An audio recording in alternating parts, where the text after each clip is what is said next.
질투와 복수의 화신 헤라. 그 두 번째 이야기. 암소로 변한 이오. 이 이야기는 헤르메스와 팬데믹 편에 잠시 소개된 적이 있었으나 이번 편에서는 헤라 입장에서 좀 더 자세하게 다루기로 한다.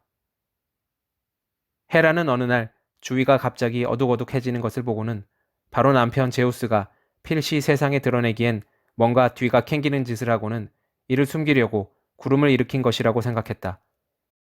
헤라는 구름을 헤치고 내려다보았다. 과연 남편은 거울같이 맑은 강가에 서 있고 그 옆에는 아름다운 암소 한 마리가 서 있었다. 헤라는 이 암소 안에 인간의 모습을 한 어여쁜 요정이 숨어 있을 것이라고 짐작했다. 사실이 그랬다. 암소는 강의 신 이나코스의 딸 이오였다. 제우스는 이 처녀를 어여삐 여겨 더불어 시시덕거리고 있다가 아내 헤라가 내려다보고 있다는 것을 알고는 재빨리 처녀를 암소로 변신시켜 시치미를 뚝 떼고 있는 것이었다. 헤라는 남편 가까이 다가가 암소를 바라보면서 그 아름다움을 한 차례 칭송하고 나서는 그 암소가 누구 것이며 어떤 혈통을 타고났느냐고 물었다. 제우스는 이것저것 따지고 있어봐야 별 이득이 없겠다고 생각하고는 맨 땅에서 솟아난 전혀 새로운 품종이라고 대답했다. 헤라는 그렇다면 자기에게 선물로 줄 수 없겠느냐고 물었다. 제우스도 이 말에는 난처해지지 않을 수 없었다. 자기 애인을 아내의 손에 건네줄 수는 없는 일이었다. 그렇다고 해서 별것도 아닌 암소 한 마리를 아내가 달라고 하는데 줄 수 없다고 하기도 곤란했다. 거절하면 필시 의심받기 십상이기 때문이었다. 제우스는 아내의 청을 들어주기로 했다. 그러나 헤라 쪽에서는 암소를 선물로 받는 것만으로는 의혹을 뿌리 뽑을 수 없었다. 그래서 헤라는 이 암소를 아르고스에게 보내어 엄중하게 감시하게 했다. 그런데 이 아르고스라는 자는 이마에 눈이 100개나 달린 괴인이었다. 잠을 잘 때도 아르고스는 한 번에 2개씩밖에는 눈을 감지 않았다. 그래서 아르고스는 한시도 쉬지 않고 이 소를 감시할 수 있었다. 아르고스는 암소로 몸을 바꾼 이오에게 낮에만 풀 뜯는 것을 허락했다. 그러다 밤이 오면 이오의 목을 보기 흉한 끈으로 묶었다. 이오는 팔을 내밀어 아르고스에게 제발 놓아달라고 애원하려 했지만 우선 내밀 팔이 없었고 부탁한답시고 뭐라고 해보았지만 그 소리는 자기가 들어도 영락없는 소 울음소리였다. 그러던 이오가 아버지와 자매들의 모습을 보고는 너무나 반가워서 그 옆으로 다가가 보았다.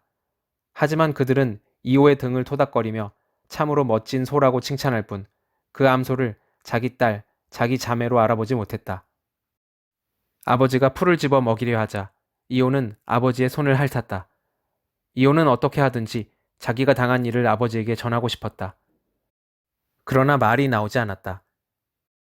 그러던 중 글씨로 쓰면 되겠다는데 생각이 미쳐 이오는 자기 이름인 이오, 즉 아이와 오 두 글자를 발굽으로 모래바닥 위에 썼다. 아버지 이나코스는 바로 그 글자를 알아보았다. 아버지는 그제야 그토록 오랫동안 찾아 헤매던 딸이 암소로 둔갑해 있다는 걸 알고는 딸의 팔자를 애통해하고 하얀 목을 끌어안으면서 울부짖었다. 아이고 내 딸아, 차라리 너를 아주 잃었더라면 이렇듯이 슬프지는 않았을 것을. 이나코스가 탄식하자 아르고스가 와서 이오를 끌고 가 높은 언덕 위에다 두고 사방을 감시했다. 그 언덕 위에서는 사방팔방이 다 내려다 보였다. 제우스는 자기 애인이 이런 고초를 겪고 있는 판이라 몹시 심란했다. 그래서 그는 헤르메스를 불러 아르고스를 무찔러 버리라고 명령했다. 헤르메스는 급히 명을 받들어 발에는 날개 달린 신을 신고 머리에는 비행모를 쓴 다음 손에는 최면 지팡이를 들고는 천상의 탑에서 지상으로 하강했다. 지상에 내린 그는 날개를 치워버리고 오직 지팡이만을 들었다. 누가 보아도 양떼나 쫓는 양치기였다. 그는 양떼를 몰고 이리저리 피리를 불며 다녔다. 그가 부는 피리는 판의 피리라고 불리는 슈링크스였다. 아르고스가 이 피리 소리에 반하고 말았다. 생전 처음 보는 악기, 난생 처음 들어보는 피리 소리였기 때문이다. 아르고스는 그가 헤르메스 신인 줄도 모르고 양치기에게 말을 걸었다. 이것 보게 젊은이, 이리 와서 여기 이 바위 위에 좀 앉게. 이곳에는 양떼가 뜯을 풀이 얼마든지 있네. 어디 그뿐인가? 목동들 마음에 꼭 들 시원한 나무 그늘도 얼마든지 있네. 헤르메스는 이마를 쫓아 그 바위 위에 앉아 이런저런 세상 돌아가는 이야기를 하고 들으면서 날이 어두워지기를 기다렸다. 해가 지자 그는 피리를 꺼내어 불기 시작했다. 부드러운 곡조만을 골라 불어 아르고스를 잠재워 보려고 했다. 그러나 다 헛일이었다. 아르고스가 대부분의 눈을 감았다고 해도 몇 개만은 여전히 뜬 채 감시했기 때문이었다. 헤르메스는 이런저런 이야기 끝에 자기가 불고 있는 갈대 피리의 유래를 아르고스에게 들려주었다. 옛날에 이름이 시링크스라고 하는 요정이 있었대요. 이 시링크스는 숲에 사는 사티로스나 숲의 요정들로부터 사랑을 듬뿍 받고 있었답니다. 그런데도 본인인 시링크스는 어느 누구도 사랑하지 않고 오직 아르테미스 여신만을 숭배하며 그분과 함께 사냥감만 쫓아다녔더래요. 사냥옷을 차려입은 시링크스의 모습은 아르테미스 여신의 모습만큼이나 아름다워서 둘을 혼동하기가 딱 알맞았지요. 다른 점이 하나 있다면 시링크스의 활은 각질로 되어 있는데 아르테미스 여신의 활은 은으로 만들어진 것이라는 정도였지요. 어느 날의 일입니다. 사냥터에서 돌아오던 시링크스는 판을 만났어요. 판은 여느 때처럼 시링크스에게 말을 걸고는 끈질기게 유혹하기 시작했어요. 시링크스는 상대가 뭐라고 듣기 좋은 소리를 하건 말건 들은 채도 않고 도망쳐 버렸대요. 판은 그 뒤를 쫓았어요. 결국 시링크스는 강둑 부근에서 그만 거의 따라잡히고 말았다는군요. 시링크스는 친구들인 물의 요정들에게 도움을 청할 도리밖에 없었지요. 친구들은 시링크스의 다급한 목소리를 듣고는 바로 나와서 도와주려고 했대요. 판이 시링크스를 껴안는 순간 시링크스의 몸을 갈대로 바꾸게 한 겁니다. 판은 탄식했지요. 그런데 그 탄식하는 소리가 갈대줄기 안에 울려 아주 슬픈 소리로 변하더래요. 판은 이 희한한 일을 당한 데다 그 소리의 아름다움에 취해서 그래, 너를 사랑하는데 실패했으니 대신 갈대라도 사랑할 수밖에 이랬더래요. 그리고는 몇 개의 갈대 줄기를 꺾어 이를 각각 길이가 다르게 다듬어 불어보았대요. 그리고 그 요정의 이름을 따서 이 피리를 시링크스라고 불렀다는 이야기입니다. 헤르메스가 이 이야기를 하고 있는 동안 아르고스의 눈이라는 눈은 하나도 남김없이 감겨졌다. 헤르메스는 아르고스가 조느라고 머리를 끄떡하는 순간 일격에 목을 자르고는 바위산에서 아래로 차 던져버렸다. 불운한 아르고스, 100개나 되는 눈의 안광이 일시에 꺼져버렸으니. 아르고스의 죽음을 불쌍히 여긴 헤라는 그 눈을 취하여 자기가 총애하는 공작의 꼬리에 달아주었다. 이 눈은 오늘날까지도 공작의 꼬리에 붙어있다. 헤라의 앙심이 이것으로 다 풀린 것은 아니었다. 헤라는 한 마리 쇠파리, 즉 등해를 보내어 이오를 괴롭혔다. 이오는 등해를 피해 이 세계를 구석구석 떠돌아다녔다. 이오는 이오니아 해를 헤엄쳐 건너기도 했는데 이 바다가 이오의 이름으로 불리는 것은 이 때문이다. 그 뒤 이오는 일리리아 평원을 헤맸고 하이모스 산을 올랐으며 트라케 해협을 건넜다. 이 해협이 암소의 나루라는 뜻의 보스포로스라고 불리는 것은 이 때문이다. 이오는 계속해서 스키티아를 지나고 킴메리오스인들이 사는 나라를 거쳐 나일강까지 갔다. 제우스는 이오가 그 지경이 되고 나서야 손을 썼다. 그는 헤라에게 앞으로는 절대로 이오에게 마음을 주지 않겠다고 약속했고 헤라는 이를 받아들여 이오를 본래 모습으로 되돌리는 데 동의했다. 이오가 다시 인간의 모습으로 되돌아가는 모습은 참으로 희한했다. 먼저 몸에서 거칠거칠한 털이 빠지고 뿔이 없어지면서 눈이 가늘어지고 입도 조그맣게 줄어들었다. 발굽이 사라지면서 앞발에 손과 손가락이 돋아났다. 그러다 이윽고 암소의 모습은 온데간데 없었으니 남은 것은 이오의 처녀 시절 아름다움 뿐이었다. 처음에 이오는 혹 소울음소리가 나지 않을까 해서 입 여는 것을 꺼렸다. 그러나 곧 자신을 되찾았다. 이렇게 해서 이오는 천신만고 끝에 아버지와 자매들 곁으로 돌아갈 수 있었다. 헤라클레스의 시련. 그리스 로마 신화에서 헤라에게 가장 많은 박해를 받은 인물은 누구보다도 헤라클레스라고 할 수 있다. 헤라클레스의 삶은 태어날 때부터 죽을 때까지 시종일관 헤라에 의한 시련의 연속이었다. 제우스는 헤라클레스의 어머니인 아름다운 알크메네에게 반해서 그녀의 남편 암피트리온이 전쟁에 나간 사이에 그의 모습으로 변신하여 알크메네와 사랑을 나누었다.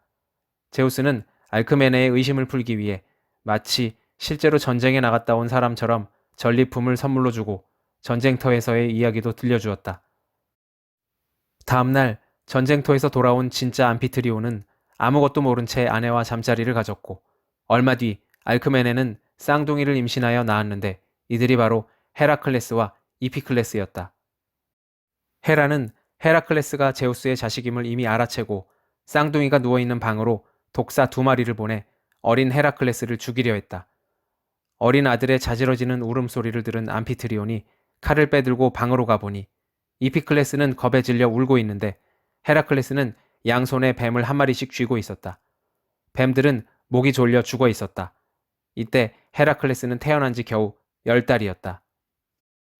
일설에 따르면 제우스는 아들 헤라클레스에게 신들과 같은 불사의 몸을 주기 위해 헤라의 젖을 먹이려고 한 적이 있었다.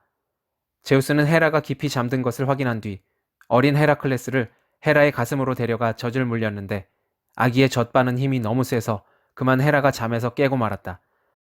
깜짝 놀란 헤라가 아이를 떼어내자 가슴에서 하얀 젖이 하늘로 뿜어져 나와 밀키웨이, 즉 은하수가 되었다고 한다. 서양에서는 이렇게 은하수를 젖에 비유한다.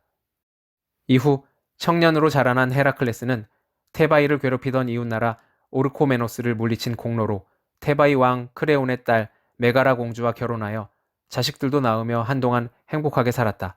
하지만 헤라는 이런 행복을 두고 보지 않고 헤라클레스에게 광기를 불어넣었다.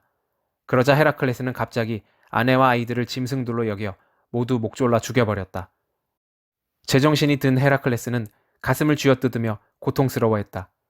하지만 헤라클레스의 시련은 여기서 그치지 않았다. 그는 다시 가족을 살해한 죄를 씻기 위해 미케네 왕 에우리스테우스의 노예가 되어 12가지의 힘겨운 과업을 처리해야 했다. 제우스는 헤라클레스에 대한 헤라의 박해가 도를 넘자 아내에게 불만을 터뜨리기도 했다.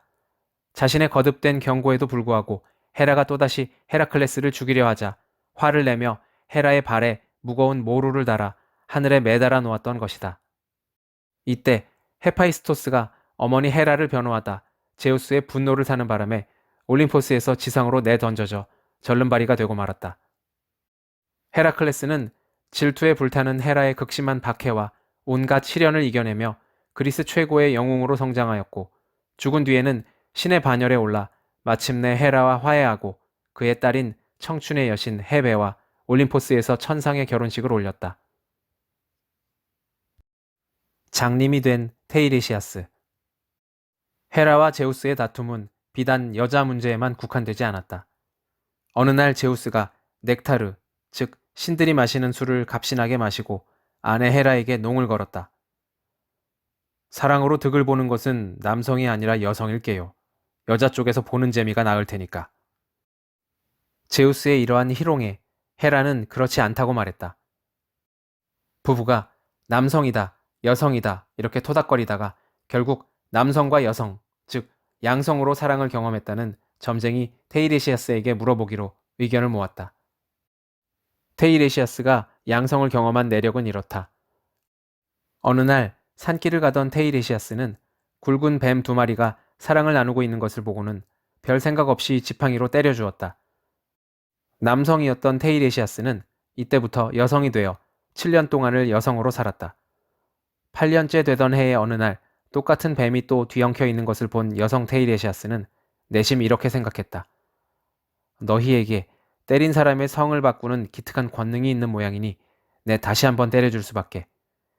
테이레시아스는 뱀을 또 한 차례 때리고는 본래의 성, 그러니까 남성으로 되돌아올 수 있었다. 테이레시아스는 두 신의 다분히 장난기가 있는 논쟁을 평론할 입장에 몰리자 제우스 쪽이 옳다면서 이렇게 말했다. 남자는 사랑하되 그 마음으로 기다렸던 기쁨의 10목 중 하나밖에는 누리지 못합니다. 그러나 여자에게는 마음으로 기다리는 것이 이미 마음의 기쁨이 되니 10몫을 다 누리는 것이지요. 그러자 헤라는 별것도 아닌 이 일에 불같이 화를 내며 이 테이레시아스를 장님으로 만들어버렸다. 참으로 염치가 없어진 것은 제우스였다. 그러나 신들의 세계에서 한 신이 매긴 죗값을 다른 신이 벗길 수는 없었다. 그래서 제우스는 보는 능력을 빼앗긴 테이레시아스에게 대신 미래를 예견할 수 있는 마음에 눈을 주었다. 아테나의 사람들은 이 사건에 대해 아테나 여신과 관련지어 설명하기도 한다. 아크로폴리스 언덕에서 무너진 바위를 다시 쌓던 아테나 여신은 잠시 일을 쉬고 숲으로 들어가 정한 샘가에서 몸을 닦고 있었다. 테이레시아스라는 청년이 우연히 지나가다가 여염집 처녀겠거니 하고 여신의 알몸을 한동안 훔쳐보았다.